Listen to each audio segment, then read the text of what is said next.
네, 안녕하세요. 아마추어 철학자 정태문입니다. 몰기지. 네, 모기지가 정말 돌아보기 싫은 정말 추억입니다.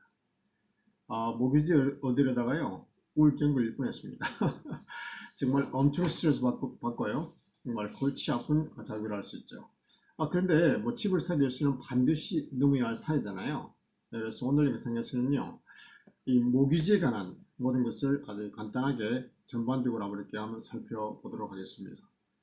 모기지는 각자의 상황에 따라 가지고요, 모든 결과가 다르기 때문에 간단한 절차와요, 그리고 기본 개념을 중심으로 한번 설명을 하고요, 이렇게 해서 한번 풀어보도록 하겠습니다.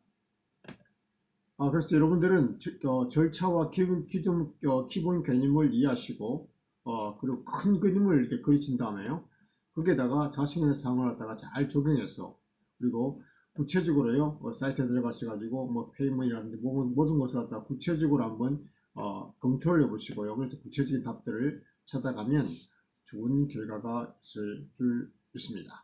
네, 자, 그러면요, 모기지를 잡으러 한번 가보십시다. 첫 번째요.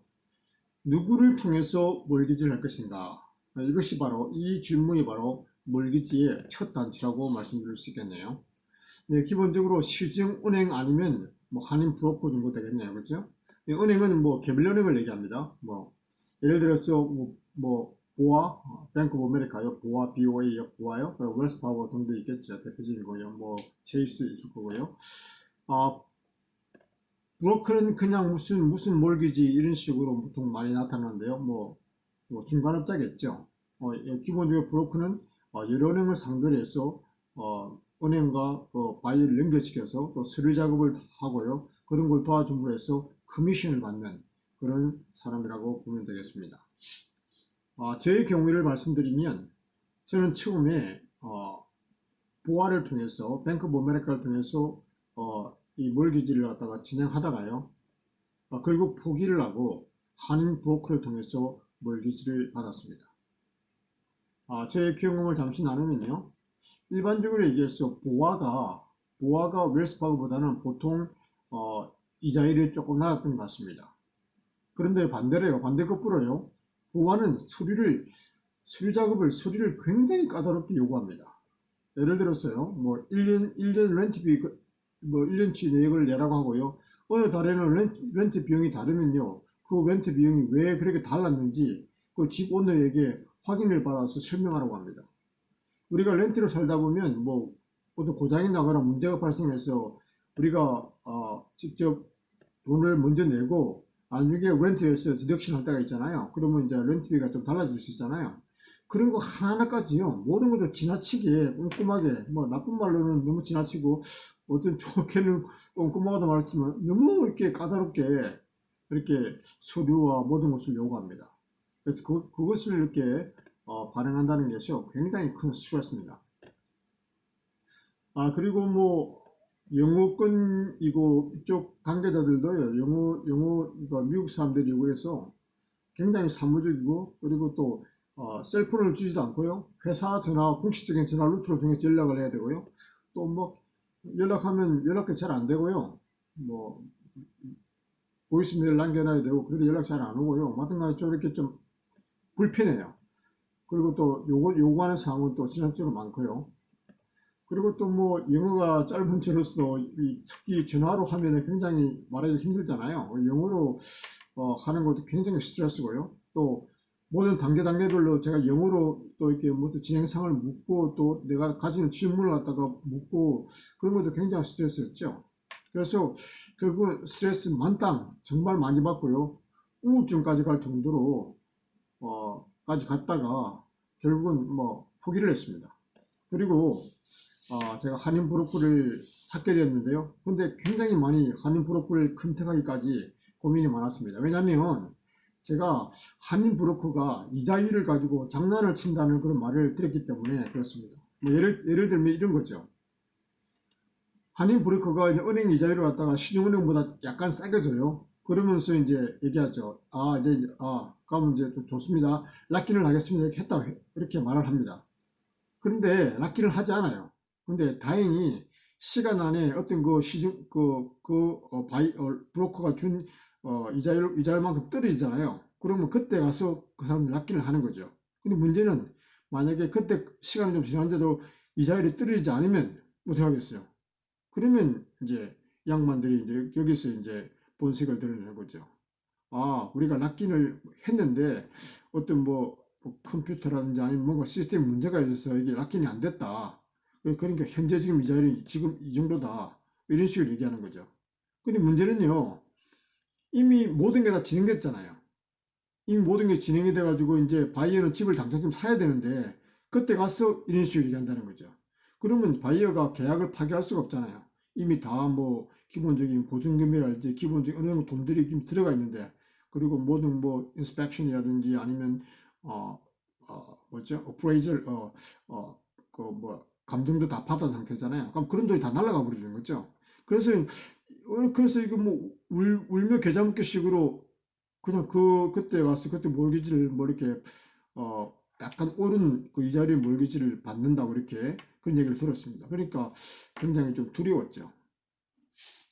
근데 결론적으로 말씀을 드려서 저의 경우에는요, 다른 사람은 그건 잘 모르겠고요. 저의 그 경우에는 기우였습니다. 그래서 한인 브로커를 통해서 몰기지를 잘 받았고요. 그리고 뭐 이자율도 뭐 괜찮고요. 여러 가지 절차 상황에서도 무난하게 잘 받았습니다. 그래서 기본적으로 한인 브로커를 통해서 할 때도요, 몰기지 할 때는 모든 서류 작업과 진행 사항들이 이메일을 통해서 왔다 갔다 합니다. 그것이 다 근거로 남게 되는 거죠. 네, 그래서 여러분께서 락인을 하시게 되면 거기에 대한 컨펌을 하는 서류도 서로 이메일이 왔다 갔다 되니까요, 너무 걱정할 필요가 없습니다. 그럼 혹시라도 만약에 여러분이 하시다가 한인 브로커를 통해서 모기를 하는데 락인에 관한 서류를 주지 않으면 요구해서 이렇게 문서로 이메일로 받아 놓으면 뭐 차후에 문제가 발생해도 뭐 수를 하든지 아니면 뭐 어떻게 대처를 할 수가 있겠죠. 그럼 문제가 없겠죠. 그렇게 하시면 될 것 같습니다. 그래서 제가 이 부분에서 결론적으로 말씀을 드리면 영어가 좀 되고 서류를 잘 준비할 수 있으면 대형은행에서 모기지를 얻는 것도 한 방법이라고 생각하고요. 좋습니다. 그리고 한인 브로커를 통해서 하는 것도 제 경우에는 괜찮았거든요. 그래서 괜찮다고 생각을 합니다. 그래서 기본적으로 뭐 한국말 하니까 의사소통이 자유롭고요. 그리고 미자율도 그렇게 나쁘지 않았던 것 같다고 생각합니다. 그래서 다시 한번 말씀드리면 결론은 또한 버킹검인데요. 이상한 내용을 잘 참조하시고 모기지 은행 여러 곳을 갖다 쇼핑하신 다음에요. 이자율이 좋은 쪽으로 이렇게 가시면 되겠습니다. 그리고 여러분이 모기지 은행 이자율을 비교하실 때는요. 같은 날, 같은 시간에 하는 것이 좋습니다. 왜냐하면 시간대별로도요. 어느 시간대별로 이자율 변동이 있을 수 있기 때문에 그렇습니다. 그러니까 꼭 같은 날, 같은 시간에 비교해서 판단하시기를 바랍니다. 네, 두 번째는요. 언제 모기지를 어떻게 시작하는가 이런 문제인데요. 이것은 두 가지로 말씀을 드릴 수가 있는데요. 첫째는 집을 사기 전에 pre-approval letter를 받는 것이죠. 네, 집을 사기 전에요. pre-approval letter 받는 것이고, 둘째는 정식적으로요, 집을 계약하는 과정에서 변호사 리뷰, 어토니 리뷰를 마치고 이제 실질적으로 진짜 몰기지를 하는 것이죠. 이 두 개는 약간 다른 것이죠. 그래서 pre-approval letter를 받는 pre-approval letter를 먼저 한번 살펴보면요. 이것은 뭐냐면 간단한 기본 정보를 구두로, 여기서 중요한 게 구두입니다. 구두. 그러니까 뭐 서류로 증명하는 게 아니고요. 그냥 말로만 하는 거죠. 간단한 기본 정보를 말로서 은행에 주고요. 몰기지가 나올 수 있다는 것을 이렇게 받는, 몰기지가 나올 수 있다는 것을 확인해 주는 그런 서류가 되겠습니다. 그러니까 우리가 pre-approval letter 이렇게 표현하는 것이죠. 그러니까 만약에 여러분께서 거짓이나 잘못된 정보를 은행에 주지 않았다면 거의 진짜 몰기지가 실제적인 몰기지를 받을 수 있다고 이렇게 보시면 되겠습니다. 그런데 이 pre-approval letter는요, 받은 은행에서 이 어프로브를 받았다고 해서 그 은행에서 또 실제 몰기지를 해야 되느냐? 그렇지는 않습니다. 그러니까 프리어프를 레터와 실제 몰기지는 전혀 별개 문제이기 때문에요. 여러분께서 뭐 프리어프를 레터를 갖다가 어디서 받든 상관없고요. 또 실제 몰기지를 어디서 이렇게 진행해도 아무런 상관이 없다는 것을 아시면 되겠습니다. 개인적으로 처음에 보아를 통해서 이 프리어프리웨이를 받았는데요. 네, 제가 기억으로 화상 인터뷰를 한 것 같아요. 그래서 화상 인터뷰를 갖다가 한 30분 정도 했던 걸로 기억합니다. 그리고 이 편지를 받는 과정에서 우리가 좀 확인할 수 있는 건 뭐냐면요.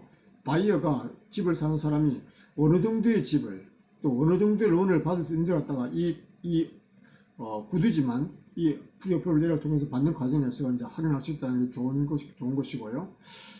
그리고 또 팁 하나를 더 드리면 이 프리어프리블 레터에는요 효력 기간이 있습니다. 네, 효력 기간이 있습니다.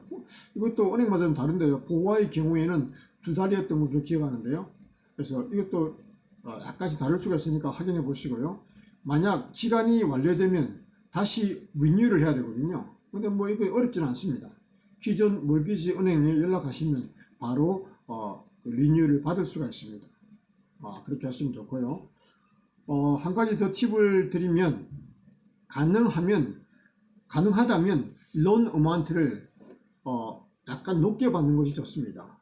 여러분이 생각하는 그 론 어마운트가 있잖아요. 예를 들어 30만 불이라고 하면 30원, 뭐 2만 불, 3만 불 이런 식으로 반응이 못하는 거죠. 왜냐하면 여러분이 집을 보다 보면요. 본인이 생각했던 것보다 약간 높은 집이 마음에 들 수가 있잖아요. 그런데 프리어프리블 레터에 있는 금액이 적으면 오프를 넣지 못하겠죠.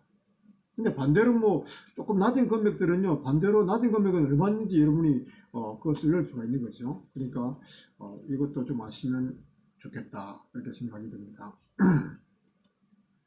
네, 둘째는요, 실질적인 몰기지인데요. 진짜 몰기지라고 부를 수도 있겠죠. 네, 진짜로 진행하는. 이것은 보통 우리가 변호사 리뷰를 마치면 시작을 하게 되는데요. 왜냐하면 변호사 리뷰가 끝났다는 말은 뭐냐면 이제 정식 계약이 체결됐다는 말이기 때문에 그렇죠. 그래서 여기서 진짜 몰기지를 시작한다는 것은요. 프리어프로드 레터처럼 구두로 말로만 하는 것이 아니고 이제부터는 실제로 모든 서류를 통해서 증명하는 것을 시작한다는 말이기도 합니다. 예를 들면 이런 거죠. 뭐 은행 잔고를 증명하는 거고요. 세금 보고한 거 그런 거 내야 되고요. 그다음 페이스탑, 그다음에 다운페이 모든 것을 서류로 구체적으로 이제 증명을 해야 된다는 것이죠. 네. 그러니까 뭐 기본 진행 절차는 뭐 염려할 수 있게 없는 게 모기지 은행 관계자가 하라고 하는 대로 그냥 팔로우 하시면 됩니다. 그래서 그냥 뭐 이거 내라 그러면 내면 되고요. 또 이거 뭐 해달라 그러면 하면 되는 거죠. 그리고 여기서 우리가 진짜 몰기지에 들어가기 전에요. 우리가 세 가지의 기본 개념을 좀 잡겠는데요. 먼저 론의 종류가 어떤 것이 있는지, 그리고 다운페이와 PMI가 뭔지, 뭐 어떤 것인지, 그 다음에 15년과 몰기지 15년과 30년의 장단점이 뭔지, 이것에 대해서 먼저 한번 살펴보도록 하겠습니다. 먼저 론의 종류를 간단하게 살펴보면요. 세 가지로 나눌 수가 있는데요. 첫째는 이자율의 변동을 기준으로 해서요. 그 다음에 고정, fixed rate라고 하죠. fixed rate. 그리고 변동, adjustable rate, 변동 있죠. 그러니까 고정과 변동이 있습니다. 그래서 일반적으로 가장 많이 하는 뭐 15년, 30년 있잖아요. 몰기지 있잖아요. 근데 그것은 바로 fixed rate, 고정입니다. fixed rate, 그런 몰기지가 되겠습니다. 네, 그리고 변동은 우리가 보통 ARM이라고 부르죠. ARM요. Adjustable Rate Mortgage 해가지고 ARM, 이니셜을 따서 ARM이라고 부릅니다. 네, 둘째는요, 누가 보증을 하냐에 따라 가지고 Conventional Loan이 있고요, Government Insured 이런 론이 있습니다. 그러니까 이거는 뭐냐면 Conventional Loan은요, 일반적인 거죠. 일반 융자라고 부를 수 있죠. 그냥 일반 시중은행에서 하는 우리가 보통 개인이 이렇게 하는 그런 것을 일반 융자고요. 그 다음에 Government Insured 이거는 정부 융자죠. 그래서 이 정부 융자는 뭐냐 그러면 정부가 바이어의 신용을 보증하는 것인데요. 대표적인 것이 우리가 잘 아는 FHA, Federal Housing Administration에서 하는 저소득층을 위한 그런 론이 대표적인 것이라고 볼 수 있고요. 그 다음에 뭐 VA라고 그러죠. 우리가 흔히 말 베테랑 어페어라고 그러죠. Veteran Affair 뭐 이런 군 관계자를 위한 그런 론도 여기에 포함된다고 할 수가 있겠네요. 네, 그래서 특별히 FHA 론은요 3.5% 정도만 다운해도 집을 살 수가 있잖아요. 그렇지만 또 여러분이 명심할 것은 뭐죠? 이럴 경우에는 반드시 몰기지 인슈런스, MI, 몰기지 인슈런스를 사야 되기 때문에 여러분 그래서 신중해야 된다는 것이겠죠. 네. 그 다음에 셋째는 우리가 론 금액에 따라서 나눌 수 있는 건데요. 이 conforming loan과 jumbo loan, conforming loan과 jumbo loan으로 두 개로 나눌 수 있는데요. 이거는 뭐냐면 론 금액을 따라 나누는 거기 때문에 근데 또 론 금액의 기준이 주마다 또 다르고요. 주 안에서도 카운티마다 다릅니다. 그러니까 이 두 개를 나누는 기준이요. 네. 그래서 컨포밍 론의 어떤 그 최대치가 있을 거잖아요. 여기까지는 컨포밍 론이다. 그 최대치를 넘어가게 되면 점보 론이 되는 거죠. 그래서 점보 론은 론 금액이 그만큼 크죠. 그만큼 크지만 크기 때문에 이자율은 좀 낮습니다. 그렇지만 그 위험성이 리스크가 크기 때문에 높은 신용 등급과 까다로운 서류 심사가 또 요구되는 게 점보 론의 특징이라고 볼 수가 있겠습니다. 그래서 이 두 가지, 컨포밍 론과 점보 론에서 볼 때요. 제가 조금 전에, 주마다, 카운티마다 다르다 그랬잖아요. 그래서 제가 살고 있는 이 뉴저지에서 미들섹스 카운티의 컨포밍 론의 상한 기준은요, 보니까요, 72만 6,525불이네요. 2019년 기준으로요. 이랬습니다. 그러니까, 요게 지금 컨포밍 론의 상한 기준이고, 이 금액을 넘기면 바로 점보 론으로, 된다는 것입니다. 그런 식으로 여러분께서 이해를 하시면 되겠습니다.